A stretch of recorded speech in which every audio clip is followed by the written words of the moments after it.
Today we are continuing our message series through the summer called the Tender Commandments, where we are looking at the 10 commandments that God gives us.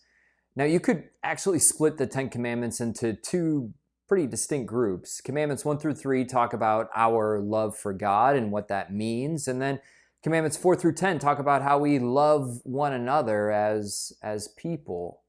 And what's kind of interesting is that maybe you've been feeling some emotions as you've been listening to these messages.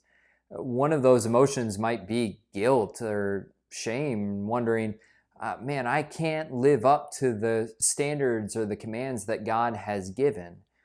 And that's all right, because that points us to our need for a Savior who is Jesus, who fulfills these commandments. Yet maybe there's something else that I hope that you experience through this series, is that not that these commandments are just bad. I mean, this is why we're calling them the tender commandments, because God gives us these because He loves us. He wants us to experience life fully. In fact, that comes from John chapter 10, verse 10. Jesus says these words. He says that I have come that they, being you and me, might have life and have it abundantly. God gives us these because He loves us so much, and He wants us to experience life to the fullest. What's been interesting is that over the last couple weeks, we've been getting very practical with these 10 commandments. I mean, Commandment 4 talks about the family and how we should honor our father and mother. Commandment 5 talks about how we should treat one another, especially how we should treat our enemies. Commandment 6 talks about marital relationships and intimacy. And then Commandment 7, we talk about this, stealing. How do we love one another and not taking from our neighbor? The commandment is, thou shalt not steal. Now, you and I are created to care for our stuff. I mean, life's existence doesn't come in the abundance of possessions, but you and I are deeply connected to our own stuff for the most part. How do I know that? Well, have you ever gotten something stolen from you?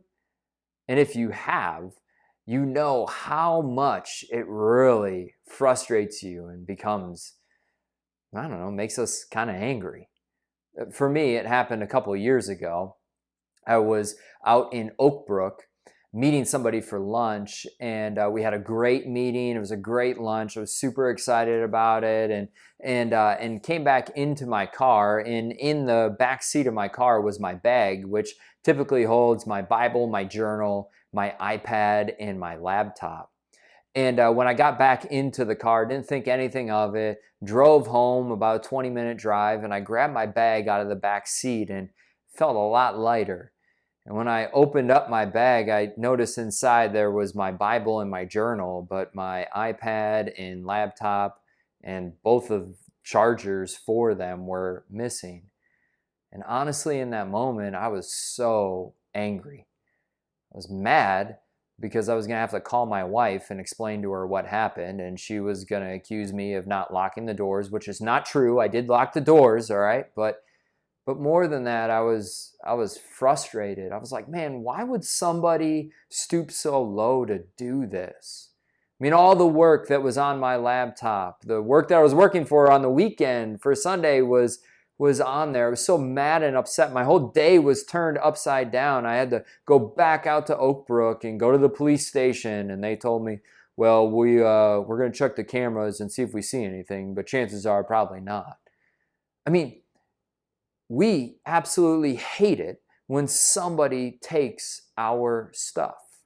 We feel violated. And we, as people, go to great lengths and measures to make sure that people don't take our things. I mean, just look around your house for a second. I'm sure you have locks on your doors, especially the doors that go outside. We have doorbells now that have video cameras on them. There might be a chance that you get a notification on your cell phone that somebody just walked by your house as you're watching this. We have locks on our phones and on our laptops and on our watches. We have logins for websites in pins for our debit cards and all kinds of security measures, because in this world there seems to be a lot of stealing. There's this funny video of this guy. His name's Mark Rober. He has his own YouTube channel, and he's a former NASA engineer. He's a really smart dude. And Mark had ordered something from Amazon, and it arrived at his house. He got the notification on his phone, and when he went to go check to pick up that thing, it was missing. Well, he also has one of those doorbells that has the video camera on it, and he looked at the footage, and somebody who was walking the neighborhood came up to his front porch and took the thing that he had ordered. And so he decided to put together what is known as the package thief glitter bomb. You can YouTube this. It's a YouTube video, and I would recommend that you do that after church is done, all right? But on this package thief glitter bomb that Mark Rober put together, he designed it that when the package was removed from his front porch, it would trigger the cell phones inside so the GPS would be working. And when they opened it up, all of a sudden, there would be a pound of glitter that just sprayed all over the person who took this package. And then he also rigged it so that there would be some fart spray that would just spray every couple of minutes. So not only did you have glitter everywhere, but it smelled terrible. Now, this makes a great YouTube video. But honestly, this isn't how we should really react to people stealing stuff. I mean, revenge is something that just leads and escalates to something that can be really, really dangerous. So maybe the question is not how do we respond to these things? The better question is, how should we act as followers of Jesus in a world where theft and robbery seems to be happening? Now, today, I want us to understand this point, that when we don't steal, when we abstain from taking other people's things, it's an incredible witness to our world about who our God is and who we are. And today, I want us to see that there are two principles that really arise when we abstain from stealing. Two really important principles that teach us more about who our God is. And they come from Ephesians chapter 4, verse 28. Yes, we're just going to be in one verse of the Bible, but it is loaded in what it means for us to not steal. The first principle is this, is that wrong taking challenges integrity. These words from Paul to the Ephesians, he says this, "Let the thief no longer steal." If you've read the book of Ephesians, you've probably seen that chapters 1 through 3 talk about our relationship with God and how we're saved by grace through faith. But then Paul gets into chapter 4, where he's talking here, and he's saying that the person who used to steal should steal no longer. The reason is because as Christians, we should have integrity. Well, what do I mean by integrity? Integrity is simply the way you act when no one is looking. And generally speaking, stealing happens when no one is looking. See, we shouldn't take other people's stuff because it's not ours. And did you hear the story I told you about the laptop and how that got taken from me and how upset that brought me? I think we need to understand that when we take things that are not ours, we really aren't loving our neighbor as we should. But it goes deeper than that. I mean, deeper in that integrity is not just referring to refraining from taking other people's stuff, but integrity also, and quite frankly, stealing means that we do our work well. To not steal means that we do our work well. These aren't my words. This is from Paul here in Ephesians 4, the next little section. In verse 28, he says, "But rather let him labor, doing honest work with his own hands." See, stealing and integrity is also about how you work. How you work when your performance review is about to happen. Or better yet, how you work and have an integrity that how you work matters when your boss isn't in the room, or not zoning out on social media all day, because when you do that, ultimately you're stealing from your employer or your company, and that's a matter of integrity.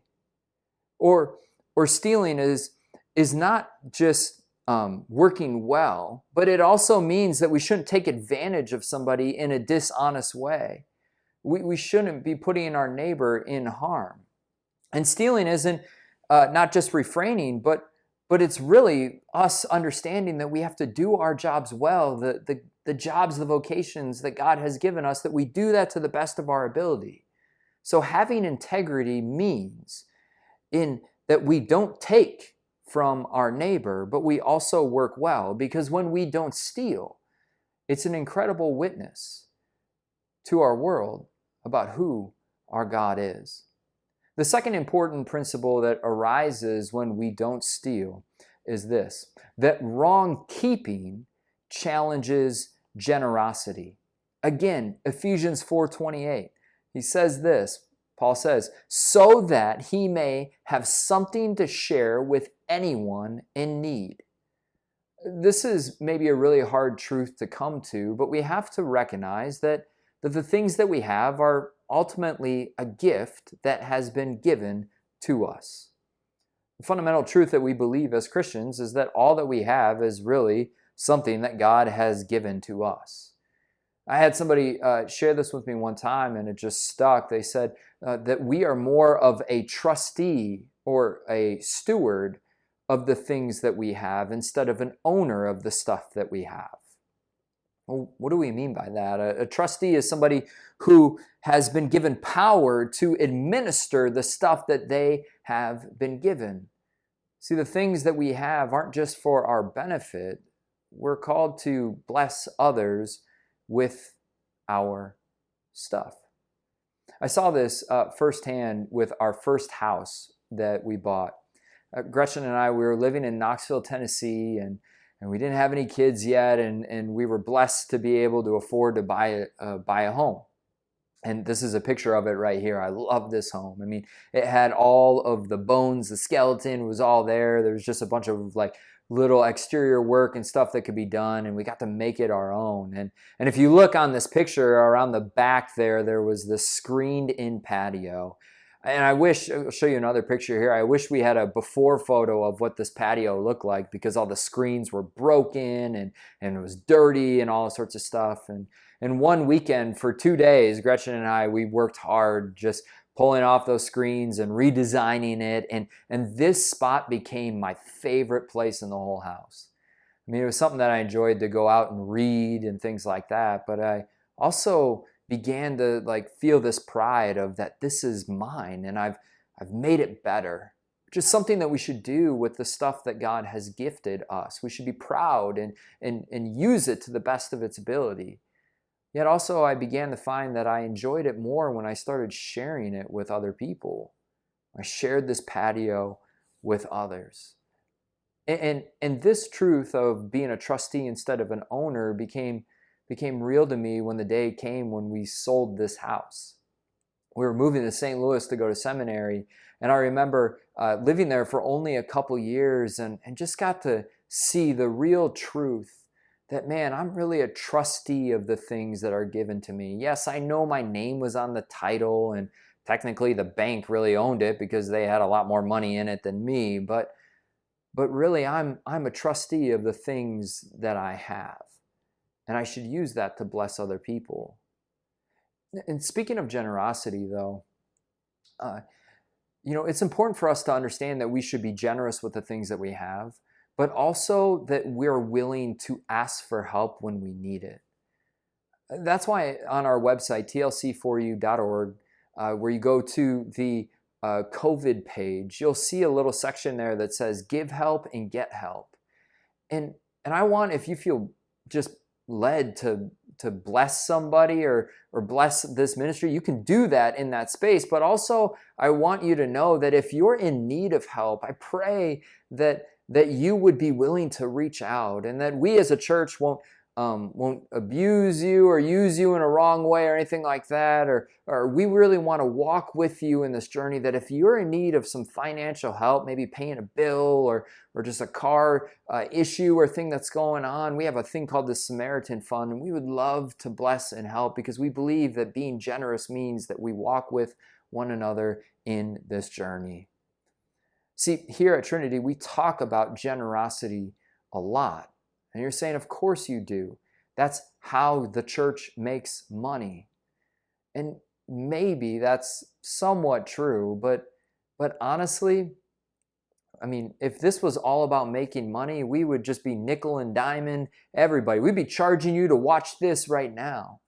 The reason that we talk about generosity is not to make money, but we want to invite you in to the freedom and the joy that generosity brings. See, stealing also means wrong keeping. And when we just think that everything that we have is ours, we miss the heart of the freedom and the joy that comes when we learn to be generous. Because being generous means that we're not giving material items too much power in our lives. Because when we don't steal, it's an incredible witness to our world about who our God is. But one last thing. I want to go back to John chapter 10 and get a better picture of who our God is. Remember those words that Jesus said, I came to bring life abundantly? Well, there's some really powerful stuff here as well in this passage. That Jesus says this, that the thief comes only to steal, kill, and destroy. I came that they may have life and have it abundantly. I'm the good shepherd. The good shepherd lays down his life for his sheep. I am sure that you're probably thinking that this week that I don't want to experience theft, I don't want to die, and I certainly don't want to be destroyed. And I know for a fact that God doesn't want you to experience those things either. In fact, that's the opposite of what God wants us to experience. See, there is someone that wants the thief wants to steal, kill, and destroy. But Jesus says, but I came that you may have life and have it abundantly. See, our God said these words, and then later on, he would go and show that he lives up to his word, displaying his integrity by going to the cross for you and me. He would show his generosity that he didn't deserve to be there, but instead chose to be there on our behalf, rising again from the dead and promising to bring life to those who believe in him. He would say that I am the good shepherd, that the good shepherd lays down his life for his sheep. This is who our God is, one that is filled with integrity and generosity. And I pray that as we lean into these tender commandments, may they teach us more about ultimately our God. Yet may they also teach us that not stealing reveals integrity and generosity. And may that bring us life and joy and freedom in this world. Amen.